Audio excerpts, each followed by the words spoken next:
bonjour à tous les amis, j'espère que vous allez bien. Nous nous retrouvons dans cette nouvelle émission de mon podcast d'auteur à auteur. Et aujourd'hui, c'est un sujet qui, je pense, va en intéresser aussi pas mal, notamment tous les entrepreneurs qui ont envie d'aborder ce côté entrepreneurial avec des qualités d'ouverture d'esprit, des qualités qu'on pourrait dire spirituelles, avec le leadership spirituel.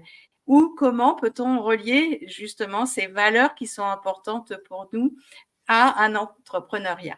Et j'ai la chance et la joie d'accueillir Omeline Becker qui a écrit un livre sur ce sujet, donc ça fait pas mal d'années qu'elle est plongée dans ce leadership spirituel et donc qui est entrepreneur. On ne dit pas entrepreneuse, hein, Omeline, on dit entrepreneur. Alors moi j'aime pas entrepreneuse, mais ça se dit.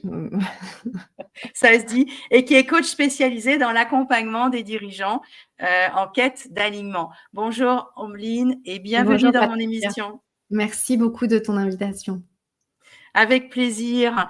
Alors, c'est vrai que le sujet de l'entrepreneuriat, c'est pas si évident que ça de devenir entrepreneur. On a une idée de départ, on a envie d'y aller, on a plein de rêves, on pense que tout va être du tout cuit et on va vite se rendre compte que c'est pas si évident que ça, qu'il y a des caps à passer. J'ai la chance de fêter aujourd'hui mon quart de siècle d'entrepreneur, 25 ans que j'ai créé mon entreprise un 1er octobre il y a 25 ans. Et alors, ce que j'aimerais donc, ce qu'on va partager, c'est justement ta vision et comment elle a évolué. Qu'est-ce que c'est pour toi, autre que la définition donnée habituellement en tant qu'entrepreneur? Qu'est-ce que ça veut dire être entrepreneur? Pourquoi on a envie de devenir entrepreneur?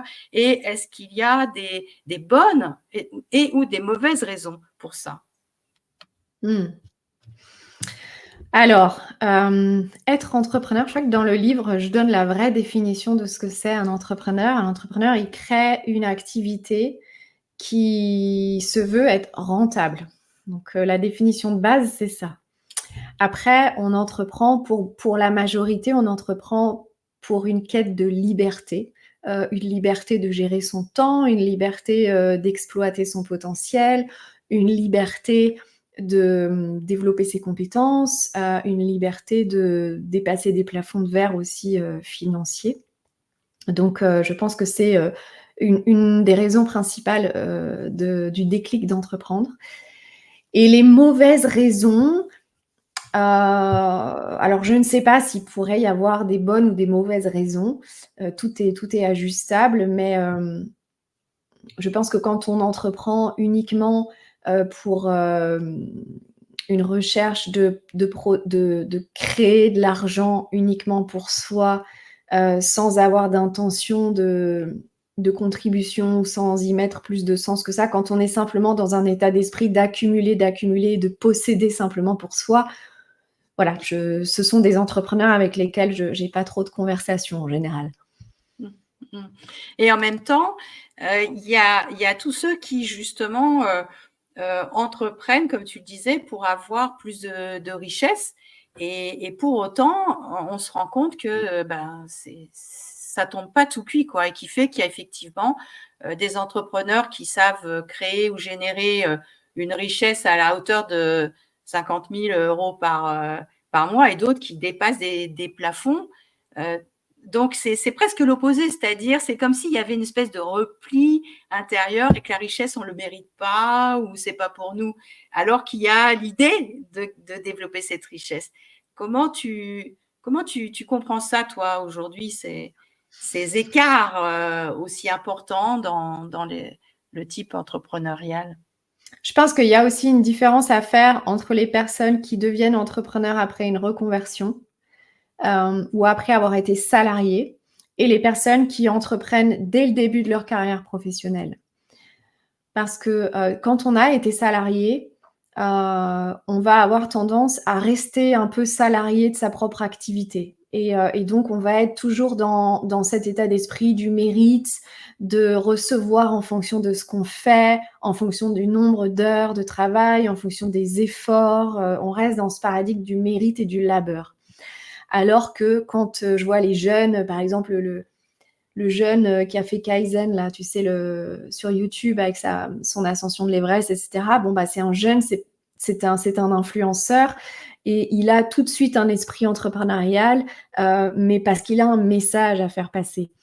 Donc je pense que c'est pas du tout la même façon d'entreprendre et on voit bien que cette posture de salariat est assez néfaste sur les entrepreneurs. Donc, c'est vraiment important de transformer ça et d'apprendre à être entrepreneur, d'assumer d'être libre. En fait, c'est un petit peu ça. Et puis, la notion du pourquoi, de quel sens on y met, de quelle est notre réelle intention aussi.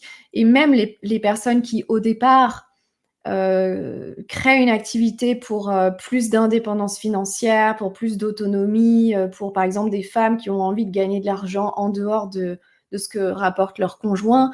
À un moment donné, il y a une perte de sens, il y a un besoin de réalignement, on se pose des questions et on se rend compte que même quand l'activité génère de l'argent, ça ne nourrit pas, en fait.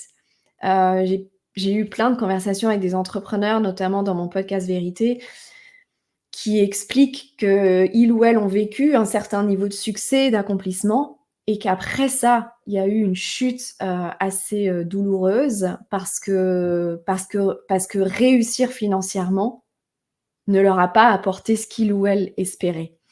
Et donc, il y a encore toute une remise en question, il y a une période de vide, etc. Donc, voilà, je ne sais pas si ça répond vraiment à ta question, mais… Oui, et qu'est-ce qui t'a donné justement cette idée? Bon, j'entends bien la quête de sens, etc. Mais toi, qu'est-ce qui t'a donné l'idée de vraiment officialiser la rencontre entre l'entrepreneuriat avec des choses très concrètes, des organisations à mettre en place et le côté spirituel?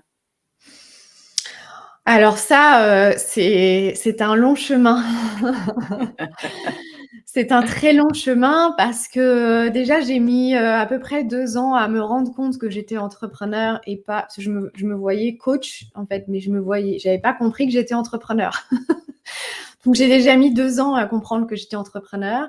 Donc il y a plusieurs identités. Il y a l'identité de coach, il y a l'identité d'entrepreneur, puis il y a nos autres casquettes, on va dire.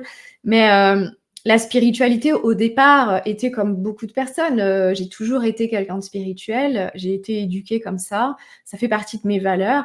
Mais je le laissais dans ma sphère personnelle, dans ma sphère intime, parce que je me suis mise à mon compte en 2012.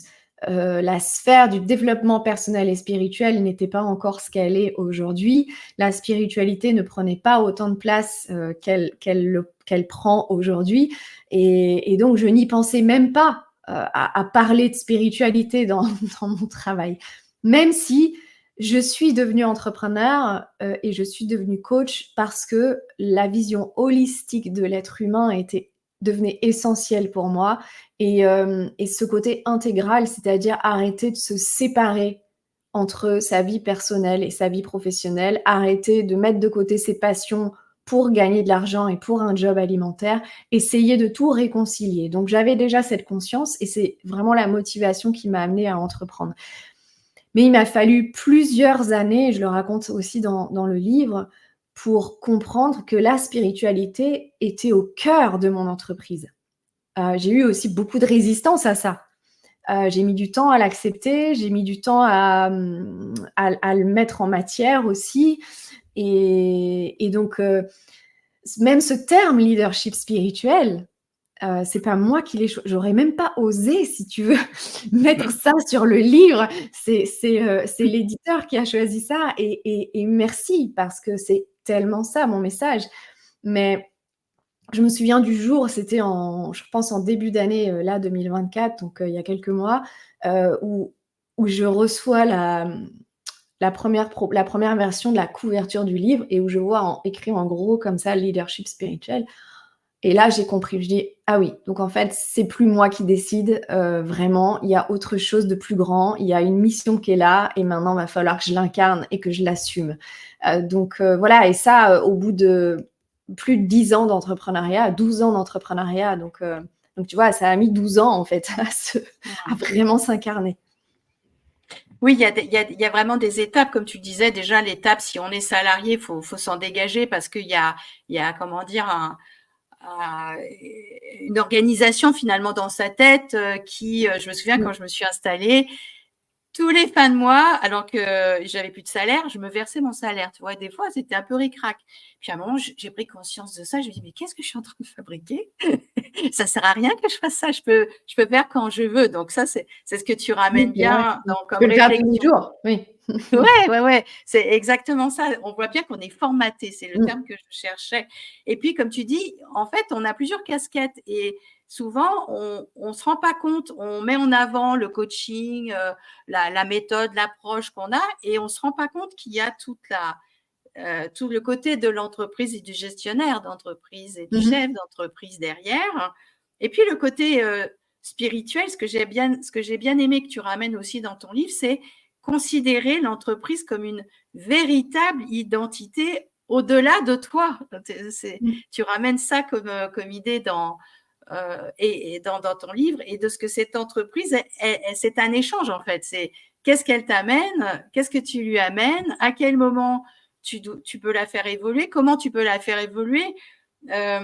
Donc, tu dis que tu as pris conscience de tout ça au bout, pas tout de suite, et au bout, visiblement, d'une dizaine d'années, plus ou moins, quoi. Oui, alors j'exagère parce qu'il y a eu différents paliers. Ça fait quand même déjà plusieurs années que je parle de spiritualité dans mon message et mon positionnement. Mais oui, en fait, mon expérience de l'entrepreneuriat et de l'entreprise, c'est qu'en fait, au-delà d'un cabis et d'une structure micro-entreprise, SARL, SAS ou une association, il y avait aussi autre chose qui était là. Il y a comme un écosystème invisible, comme une énergie qui est là et qui représente notre entreprise. Et ma vision aussi, c'est que cette entreprise, dans son essence, elle est là depuis le début. C'est comme si elle nous avait choisis. Mais elle nous attend. Parce que quand on crée cette entreprise dans la matière, on n'est pas prêt à sa réelle mission.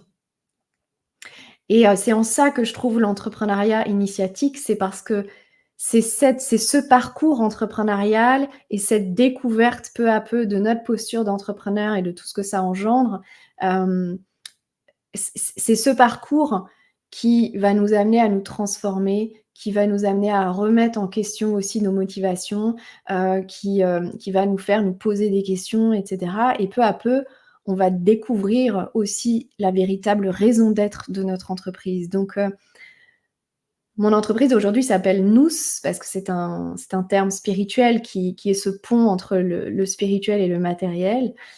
Mais ce nom n'existait pas dès le début. Au début, elle s'appelait comme moi, l'entreprise.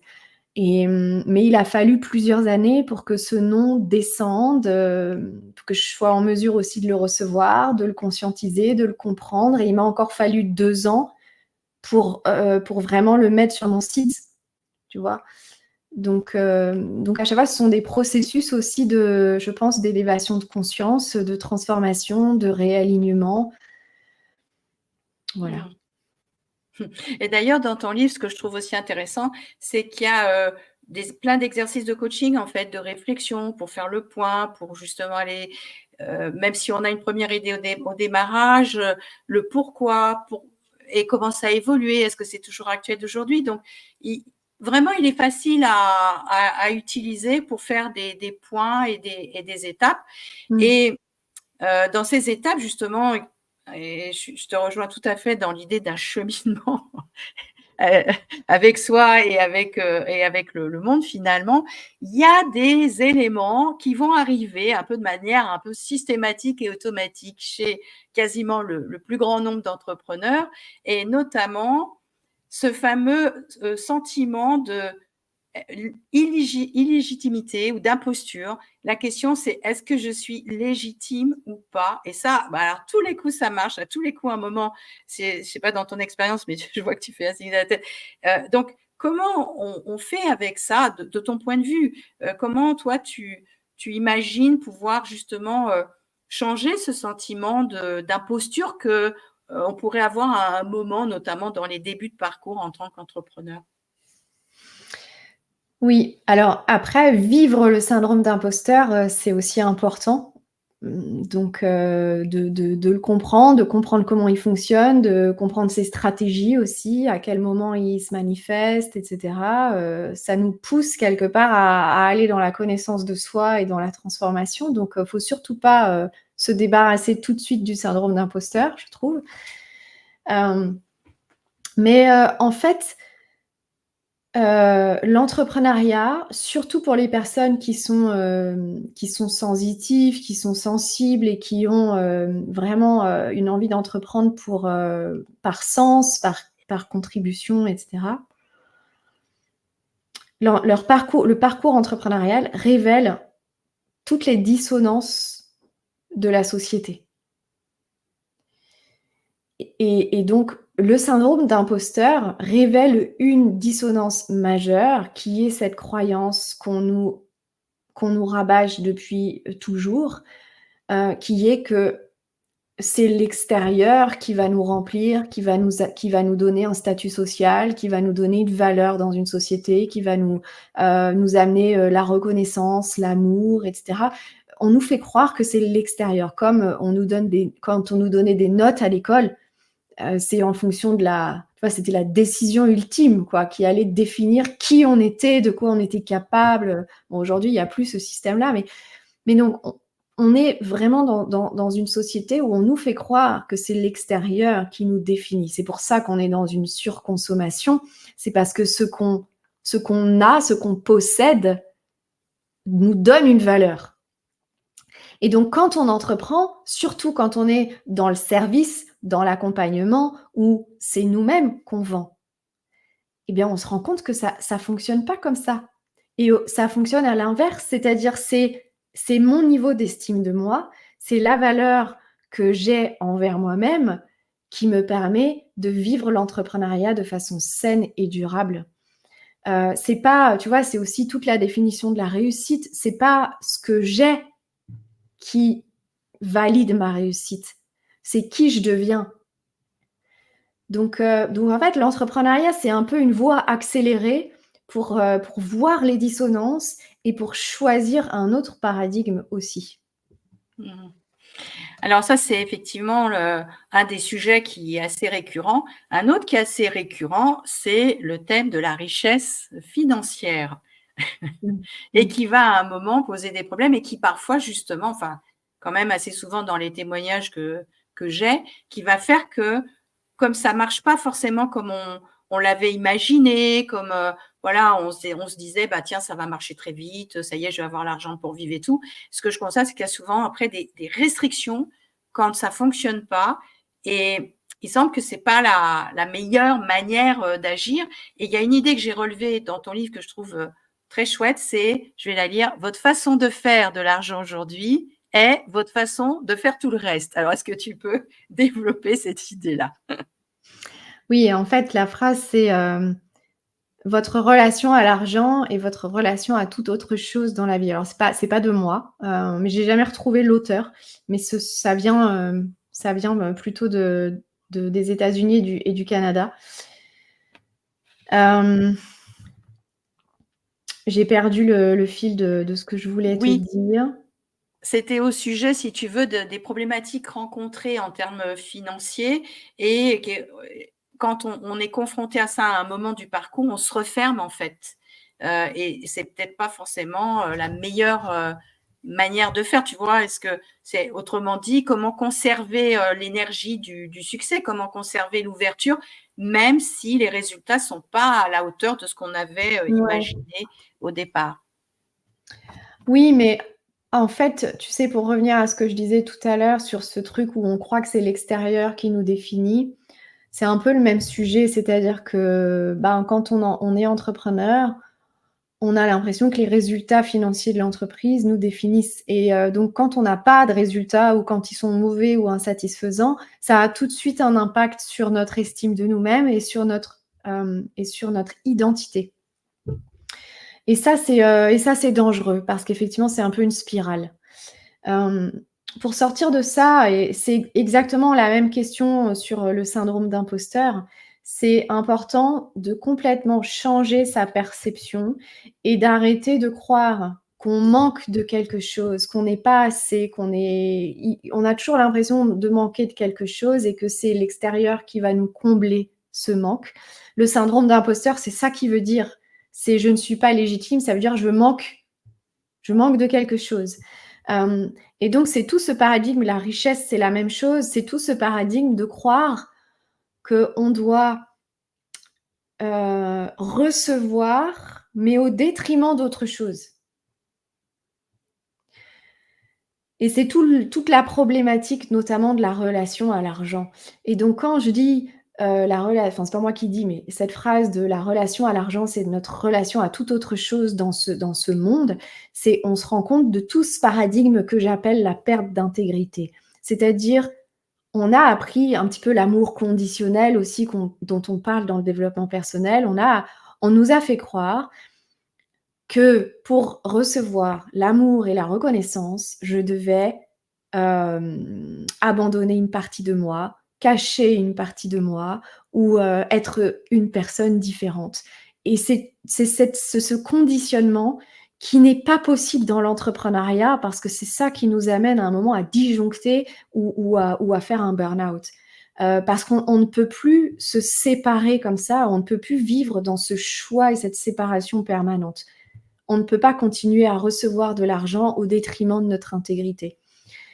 Et donc, il y a énormément d'entrepreneurs qui sont encore dans ce paradigme parce que la société nous renvoie ça aussi. On pense que c'est normal de se sacrifier pour gagner de l'argent, de faire des efforts pour mériter la reconnaissance. On pense que c'est normal. Alors que quand on comprend qu'on reçoit la sécurité, l'argent, enfin on vit la sécurité, la reconnaissance et l'amour, d'abord quand on remet son intégrité en priorité dans toutes les sphères de notre vie, ben, c'est beaucoup plus simple d'un coup. Oui, et c'est comme si là, tu ramenais cette idée de faire passer d'abord l'estime de soi et l'intégrité qui vont venir pallier à la peur. Parce que la première chose qui se manifeste, c'est j'ai pas l'argent pour payer mon loyer, j'ai pas l'argent si on reste centré sur le côté financier. Et donc, c'est forcément la peur de. Et là, ce que je comprends de ce que tu dis, c'est qu'en fait, au-delà de la peur, allons revisiter la manière dont on est en estime de soi, la manière dont on crée la sécurité à l'intérieur, etc. Et à partir de là, cette intégrité va faire que on se pose plus tant de questions que ça. Oui, exactement. Et tu vois, tout à l'heure, je lisais un commentaire de quelqu'un sur les réseaux sociaux qui disait en gros, c'est quand même assez. En gros, le leadership spirituel dans l'actualité d'aujourd'hui n'est pas important. Le commentaire voulait à peu près dire ça. Et en fait, il est fondamental, ce leadership spirituel, parce que le leadership spirituel, c'est avant tout reprendre la responsabilité de notre intégrité, arrêter de déléguer notre pouvoir à l'argent, à un gouvernement, à des allocations familiales, à un job uniquement alimentaire et donc où on peut être viré du jour au lendemain. Enfin, en fait, c'est à un moment donné avoir cette conscience qu'on est responsable de notre intégrité et qu'on peut nous-mêmes définir les frontières de notre intégrité. Et je trouve que c'est d'autant plus important dans une période de chaos, d'incertitude, parce qu'il n'y a qu'à ça qu'on peut se raccrocher en fait. Et quand on se raccroche à ça et quand on reprend vraiment cette conscience et cette responsabilité, là, on s'ouvre à la foi. À la foi à plus grand que soi, à la foi en l'humanité, à la foi en notre planète aussi, parce que quelque part, on n'a pas le choix. Et ça permet, je trouve, de réajuster l'ego aussi, de se placer plus dans un niveau de cœur, de reliance les uns aux autres. Et donc, c'est tout ça aussi le leadership spirituel. Mais ça, si on le fait à partir d'une perte ou d'un sacrifice de notre intégrité, ça ne fonctionne pas. On continuera de nourrir le manque, la pénurie et la peur, puisqu'on sera dans la fuite. Je ne sais pas si c'est clair la façon dont je l'exprime. Mais voilà, c'est... Oui, il y a des gens qui pourraient dire: «Oui, c'est bien beau de parler de spiritualité, mais concrètement, comment je fais aujourd'hui pour payer mes factures? Comment je fais?» Et en fait, tout le monde peut revenir à son intégrité. Mais d'abord, il faut le décider, il faut en avoir envie. il faut se l'autoriser. Et à partir de là, notre vie peut changer au fur et à mesure. Mais c'est vraiment un engagement envers nous-mêmes. Et pour moi, c'est ça la clé, en fait, de notre avenir en tant qu'humanité. Imaginez si tout le monde faisait le choix de revenir à son intégrité. Ça changerait le monde. On sait bien que nous sommes dans un moment dans l'évolution humaine qui invite à justement changer un peu les paradigmes et à changer un petit peu les manières de fonctionner ensemble. Et moi, c'est pas étonnant que, tu vois, de devoir émerger par rapport même à 25 ans où c'était pas du tout forcément d'actualité. Aujourd'hui, des travaux, des échanges, des livres, des podcasts autour de ça parce que c'est, à mon sens, comme tu l'amènes, hyper important. On a besoin de changer nos manières de faire et comment on peut relier. D'ailleurs, à un moment dans ton livre, tu dis c'est important de relier sa vision et ses valeurs. Et qu'est-ce qui fait que, voilà, à un moment, on n'est plus aligné et comment on peut se réaligner à ça pour pouvoir se déployer, en fait, pour pouvoir justement s'ouvrir et que ça fonctionne. C'est ça le truc. Et que ça fonctionne. Ouais, ouais. Et tu vois, en fait, le choix, il est simple. C'est est-ce que je choisis de nourrir la peur ou est-ce que je choisis de nourrir l'amour et l'intégrité? Ce qui pour moi est enfin, on peut pas y avoir d'amour sans intégrité et réciproquement.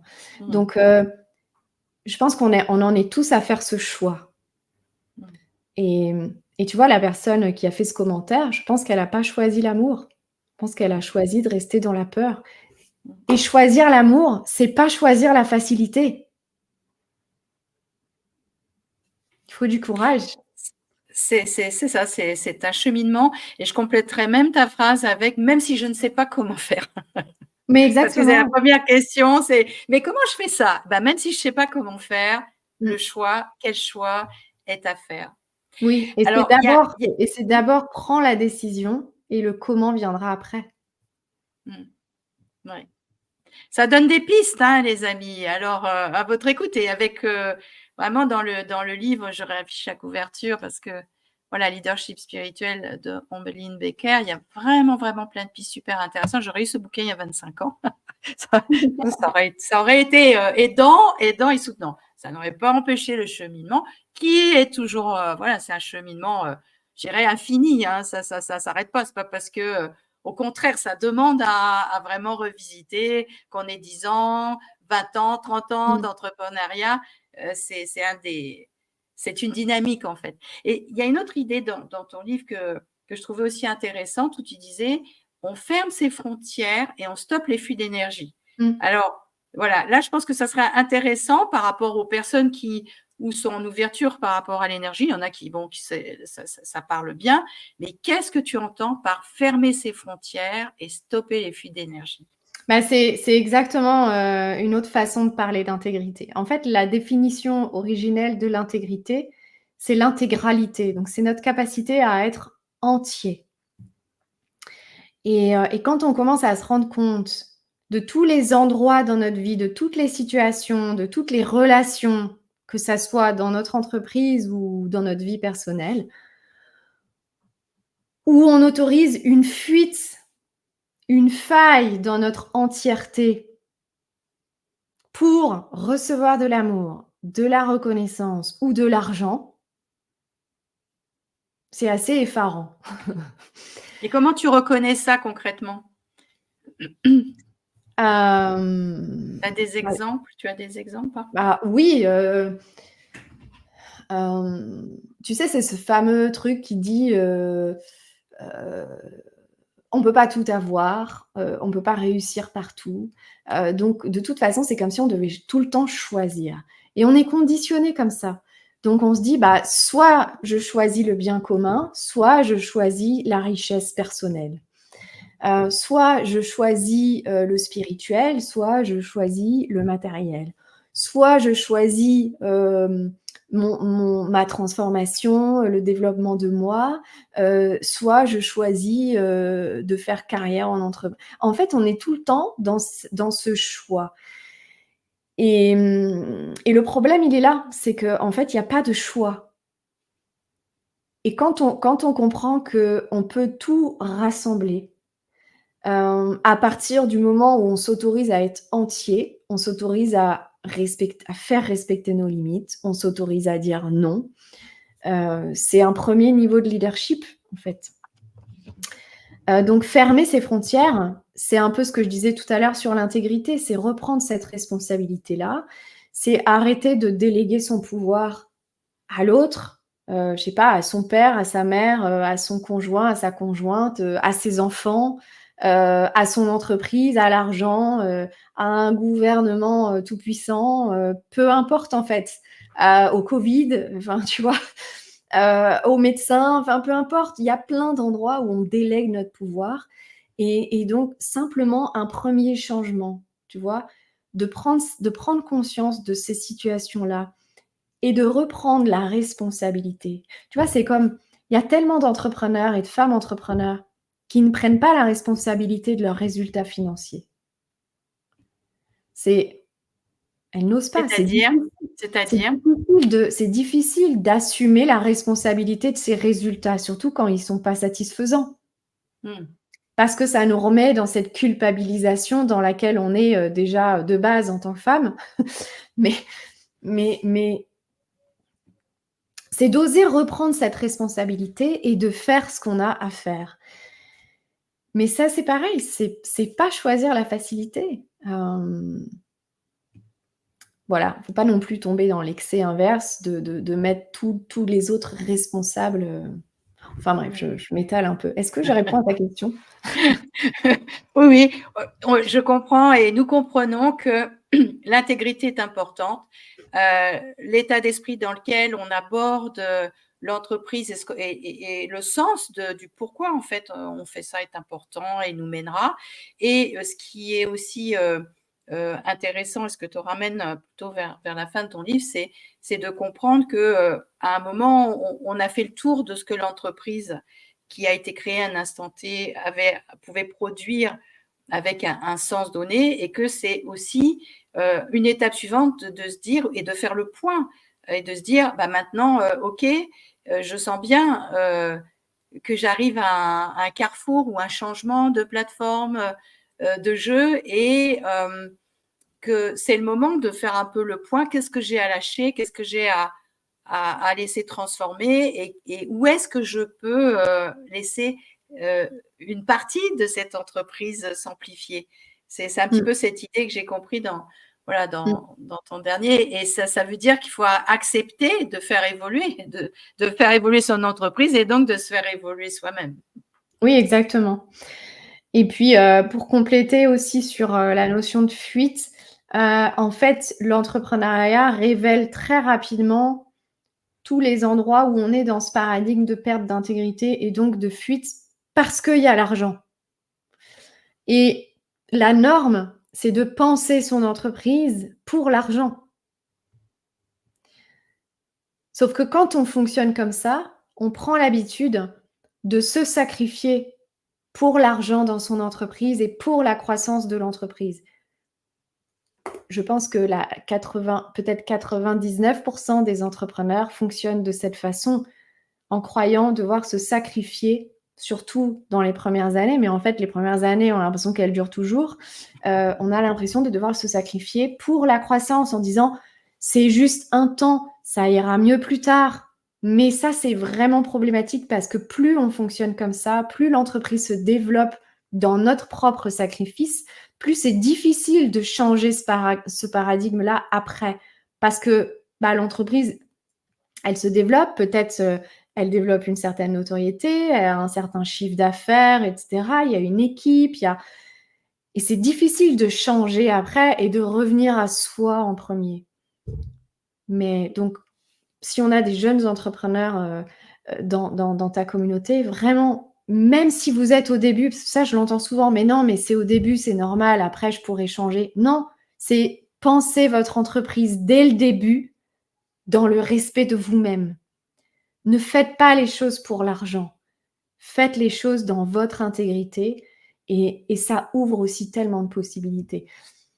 Une erreur aussi, par rapport à l'argent, je pense que ça continue aussi sur ce sujet des fuites et de l'intégrité. Donc on a parlé de ce paradigme du salariat, mais il y a aussi beaucoup d'entrepreneurs, surtout de micro-entrepreneurs, qui pensent en priorité à leur rémunération immédiate. Et du coup, ça restreint énormément le potentiel de leur entreprise parce que le focus est uniquement sur leur rémunération.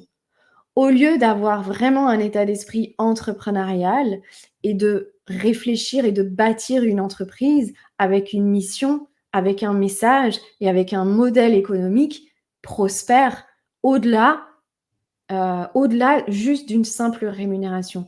Et ça, cet état d'esprit, il est important même quand on démarre, même quand on est en micro-entreprise. Voilà. C'est pas moi, ma rémunération, c'est qu'est-ce que mon entreprise vient apporter dans le monde? Même si je suis tout seul dans mon entreprise. Oui, ça, je pense que c'est important de le comprendre, que l'état d'esprit qui va avec, c'est vraiment une partie dont on ne peut pas faire l'impasse et rester juste axé sur la technique ou sur, je dirais, l'organisation administrative. Il y a vraiment un sens à donner qui parfois n'est ni enseigné ni compris la plupart du temps. On arrive à la fin de cette émission, Ambeline, et quand même, j'avais envie aussi de mettre en avant les petits messages qui sont donnés à la toute fin, où tu invites à choisir un chiffre et avec le message du jour. Et moi, j'ai donné un chiffre et ce chiffre 8, ça veut dire que c'est le moment où les choses changent et je sais que j'en suis là. Ça m'a vraiment beaucoup touchée. Il y a vraiment, je trouve, à plein d'endroits où j'ai été touchée par ce que tu as amené, parce que je sens qu'il y a vraiment une grande justesse dans ce que tu amènes, dans tes réflexions, dans ce que tu proposes aussi comme outil. Donc, je recommande vraiment vivement, quand vous êtes entrepreneur, quel que soit le stade où vous en êtes, vraiment, je recommande vivement d'investir le livre et puis après, pourquoi pas, d'aller échanger ou discuter un peu plus avec Omblin. Mais vraiment, il y a une justesse incroyable et je trouve qu'il est incroyablement d'actualité par rapport à ce qui se passe en ce moment. Donc, merci beaucoup, Omblin, pour ce partage de tes travaux et de ta vision de l'entrepreneuriat. Nous allons, alors, avant de se quitter, j'aime bien laisser la parole à mon invité pour un message que tu aurais envie de donner à tous les amis qui nous écoutent ou qui nous écouteront plus tard. Justement, dans toute la période qu'on vit déjà depuis quelques années et qui va peut-être perdurer, je pense que c'est d'autant plus important que vous choisissiez, que vous ayez le courage de choisir l'amour et peut-être pour cela de redécouvrir ce qu'est vraiment l'amour. Peut-être que l'expérience que vous en avez fait jusqu'à maintenant n'était pas vraiment l'amour. Et il suffirait de simplement dire oui pour que quelque chose de nouveau puisse s'ouvrir à vous et que la vie puisse mettre sur votre chemin des rencontres, des opportunités, un livre leadership spirituel, une conversation avec Patricia. En fait, c'est à quoi pourriez-vous dire oui à partir de maintenant et pour ces prochaines années?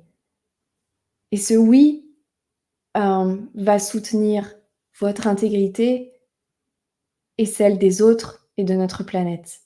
On ne sait pas où on va, on ne sait pas ce que l'avenir nous réserve, mais moi je suis profondément convaincue que l'avenir sera spirituel ou ne sera pas. Et choisir la spiritualité, c'est pas choisir d'être perché, c'est pas choisir des gris-gris. Choisir la spiritualité, ça veut dire avoir la conscience que nous sommes tous reliés les uns aux autres, que nous sommes plus qu'un corps physique et que nous avons un pouvoir de création qu'on ne peut pas nous enlever. Donc revenez, reconnectez à ça et devenez, voilà.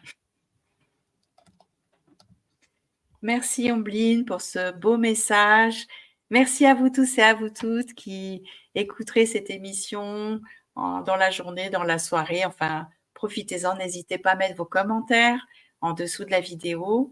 Et donc, je vais vous souhaiter une belle fin de journée, une belle soirée. Et puis, on se dit à la prochaine fois. Et merci encore 10 000 fois, Ombline, Merci beaucoup, pour ce beau Patricia. moment d'échange. Merci. À la prochaine fois.